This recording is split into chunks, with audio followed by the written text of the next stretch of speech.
Welcome to iEnhance Student. iEnhance Student is a platform for law students to come here and deliver a lecture on the topic of their choice. Today we have with us law student Sumegha Chourasia. She is going to speak on red light and green light theory. She is from KES Sri Jayantilal H. Patel College of Law. So without wasting further time, I would request Sumegha to commence with her lecture. Thank you. Today I'm going to talk about red light theory and green light theory.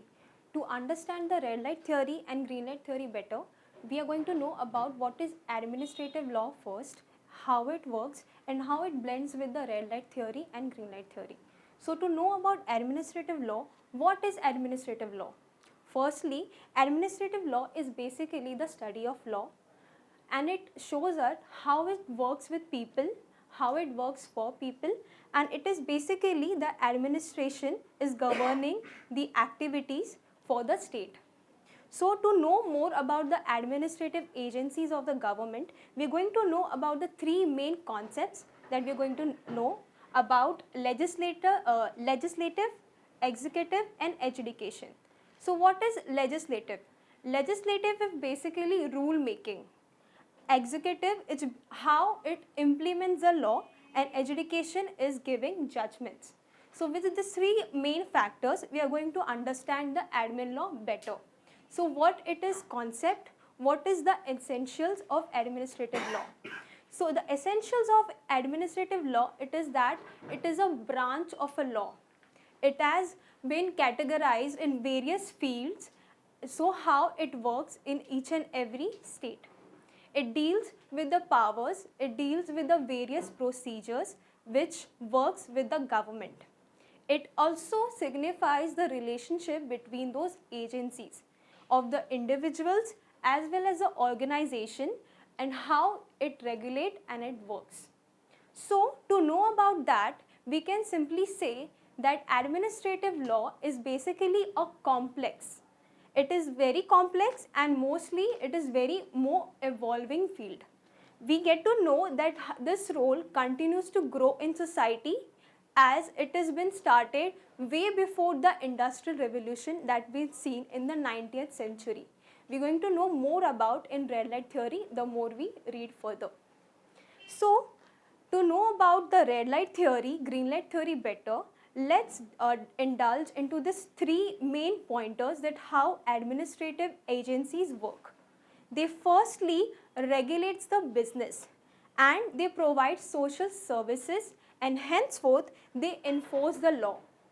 So to set out these powers, the agencies have been some procedures that they follow, and they how it interact with the people. So with the government and the society, the individuals, they function and they provide remedies to people. The scope of the administrative law which involves and works with the red light theory and green light theory is how it is important and how it interests with people. It is the most outstanding phenomenon as it was in the welfare state. We're going to know about how it is important and how it is responsible and how it keeps balance between the organization and the people. And as we know simply, it is not a codified law. It is not a codified law, but it has a control mechanism. And it is concerned with the official status of the government. It has various branches as we know, so it is very easy to control and to operate. Control and operate what? The accountability and the transparency to maintain within the organization as well as the people. So the laws relating to administration has various components as various powers or the organs of the organization. So how it limits the administrative authorities and how it is controlled, we're going to know about in green light theory and red light theory. So as per Dicey,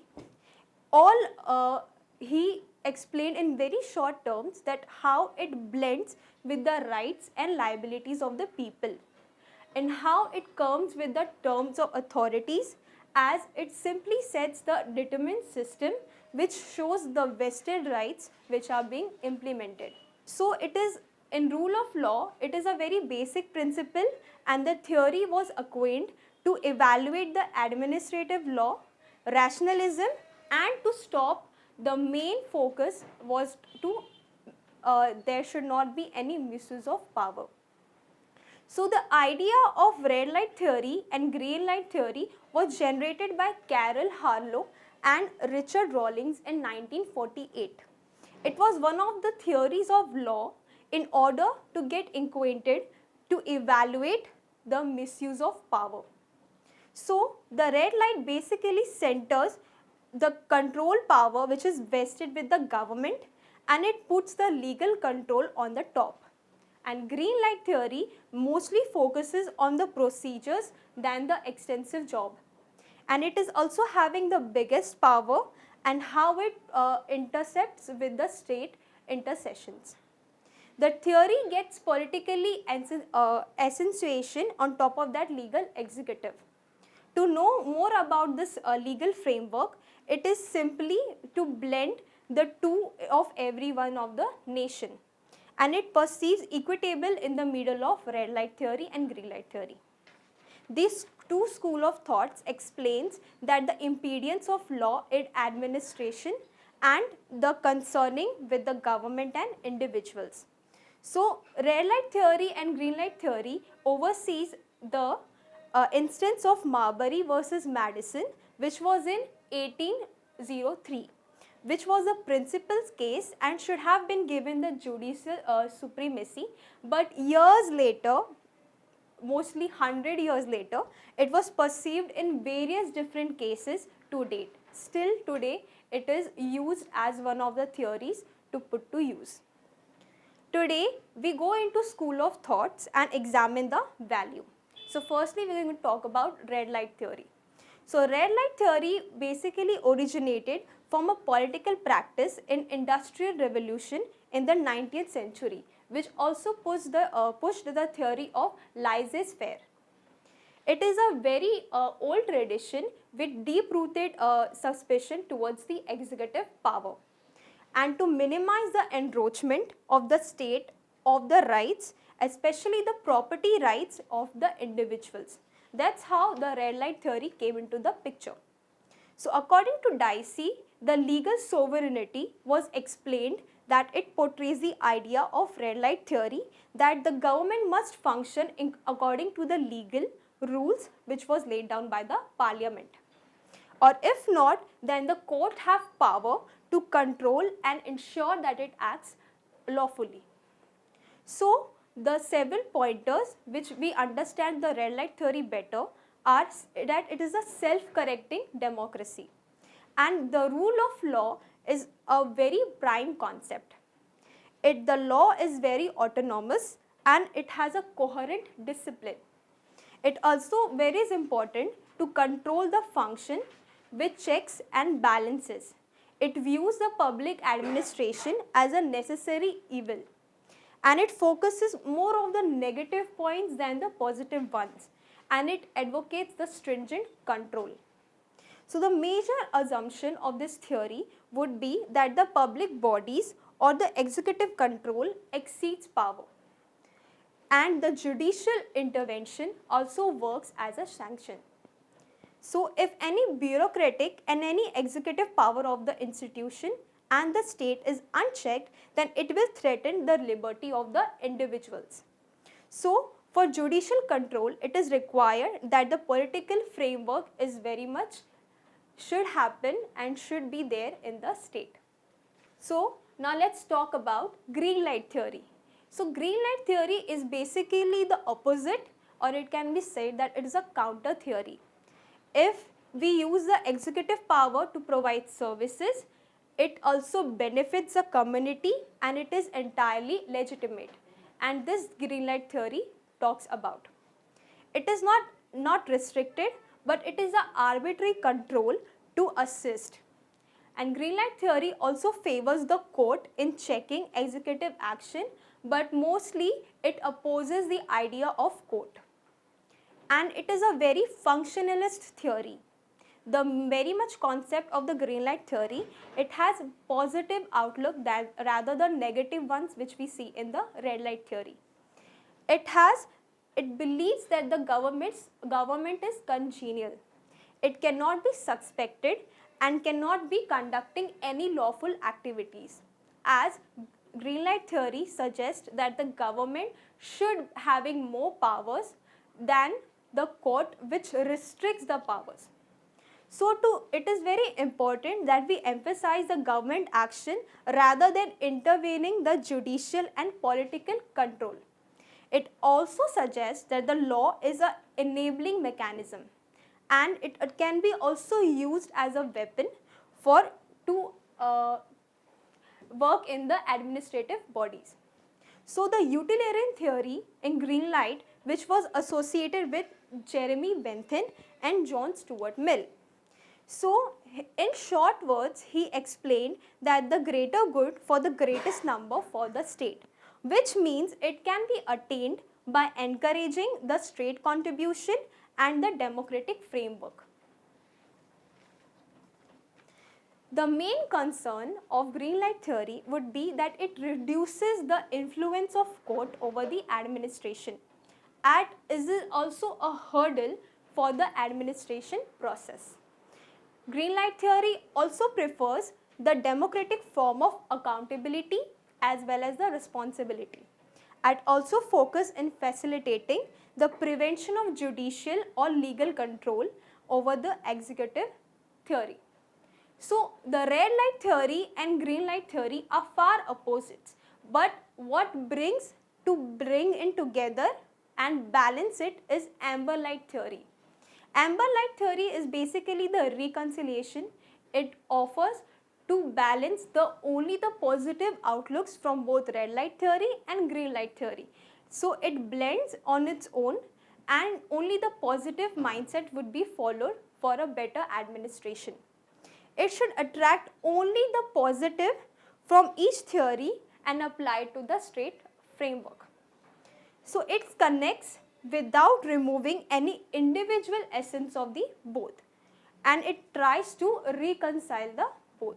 So now we are going to know about the differences between the red light theory and green light theory to understand it better. Where red light theory was self-correcting democracy, green light was the counter to red light theory.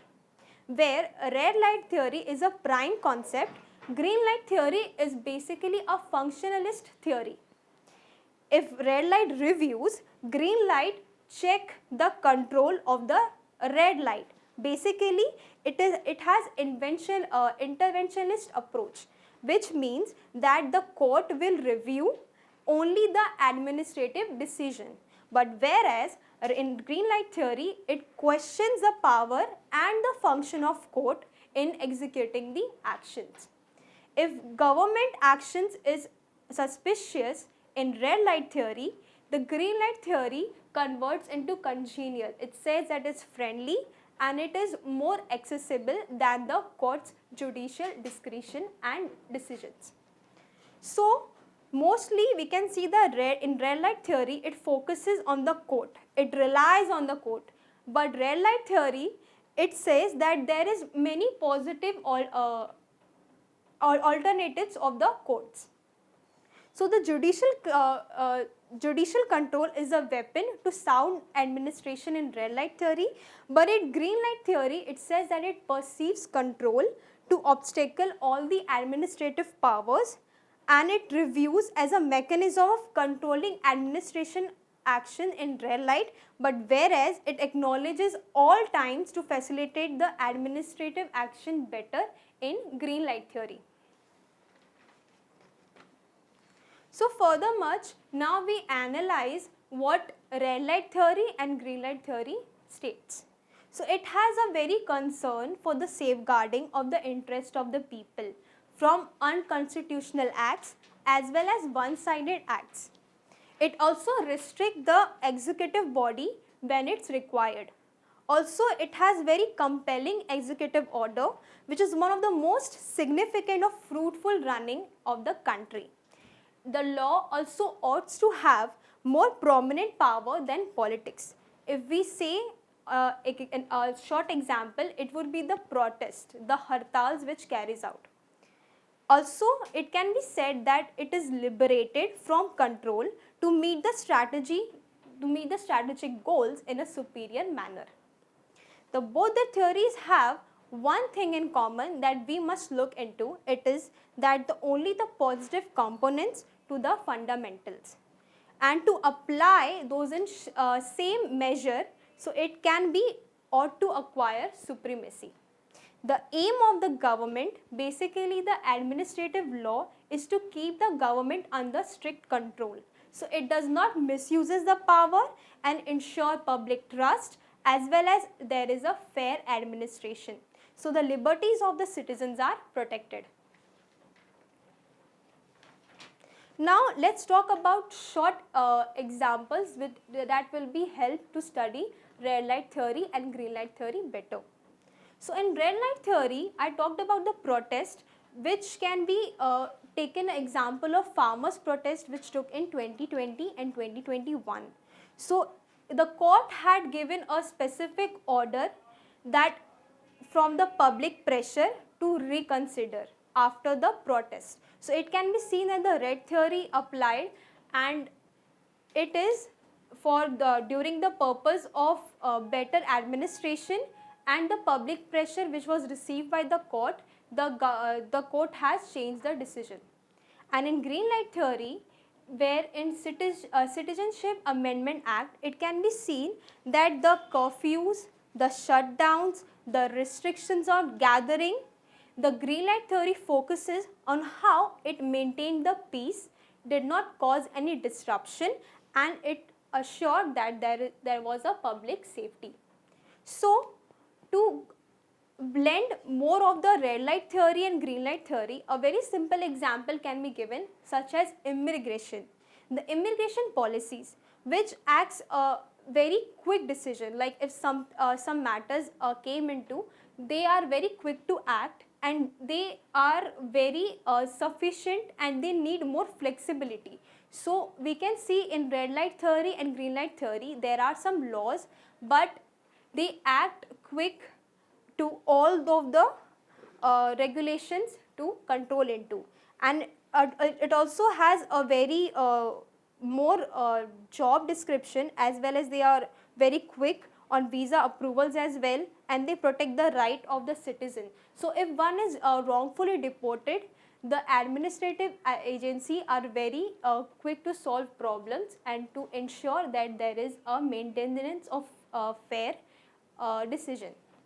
So another example that we can talk about was COVID-19. During that time, there were so many cases where it needed quick decisions, it needed quick help, but due to the shutdowns and such incidents, they were the administration was complaining that they did not have any much power. So if they would have done the job more efficiently. So in order to go into the analysis and conclude the red light theory and green light theory, we can see it has control over the accountability and responsibility. It has various compositions and powers. It can act accordingly how the court wants to, and the court how power they have to stop the government. So in short, red light theory and green light theory, we must assure that they must come up with a balance to make sure the both components and the parts can be selected, only the positive outlooks, and can be moved to a better state. So now I end my lecture. Thank you. Sumegha, thank you very much. I would like to say that first of all, you chose a topic which itself is a very complicated law. It's not a very straight law where you go by section 1, 2, then end, then conclusion. It is not that. You chose a topic which is a very vast by itself. And I could find that you had a nice research done in this particular thing. So it was very much enlightening. अच्छा लगा, हमें भी अच्छा लगा एक नए से सुन के कि एडमिनिस्ट्रेटिव लॉ क्या है what is this green light theory, what is this red light theory. So it was very nice, it was educative, well researched particular thing. Thank you very much, and a small token from our side to you.